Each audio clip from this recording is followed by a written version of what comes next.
reflect on your goalie situation over the year and maybe what it means that you're looking at this Gustavsson person? Yeah, well, I think a lot of people have identified Gustavsson as being the best goalie not in the NHL.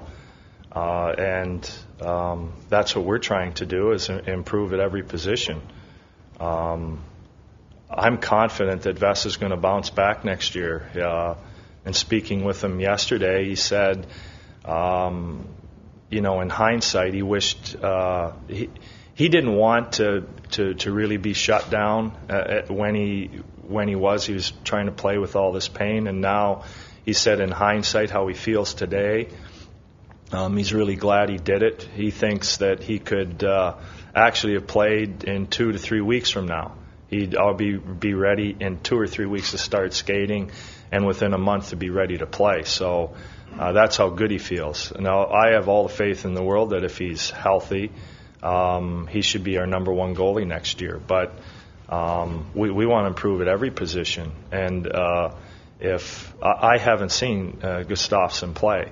I talked to Froggy yesterday in the exit interview because they've been teammates, and he said he's a very good goalie.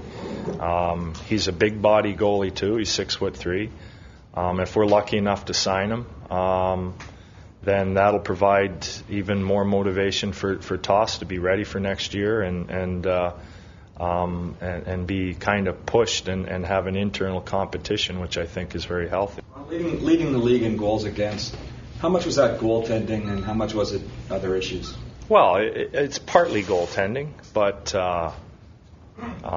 if I scratch my face, you take a picture. Is that it?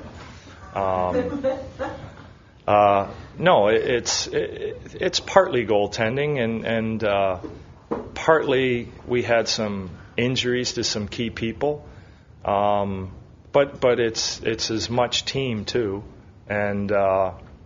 Some nights it had a lot to do with our conditioning.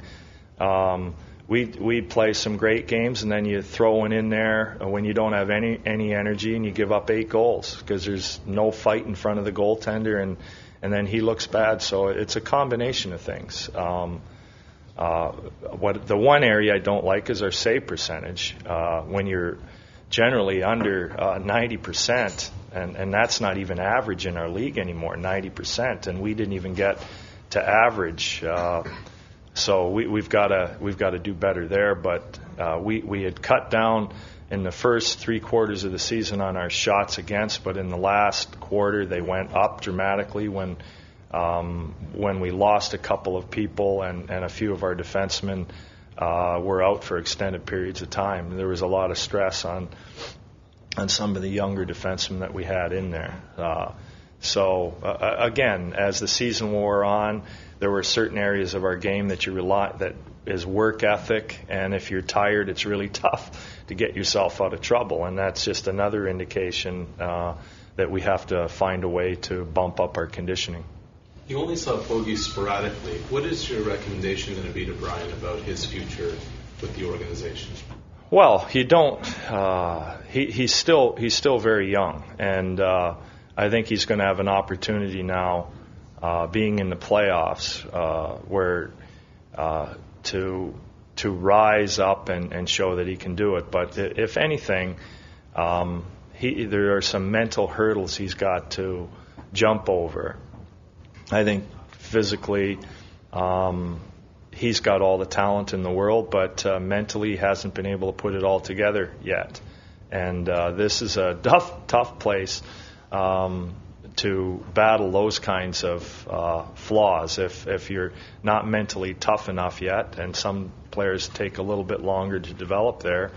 Bad things can happen. So hopefully this playoff that he's going to be involved in starting tomorrow will be a positive experience, and then you'll have a whole summer to contemplate lots of things, and he'll be more ready for us at training camp next year. Ron, you had Vesa when he was in a very good competition for several years in San Jose. This year the job was basically his, and he had injuries obviously were a factor.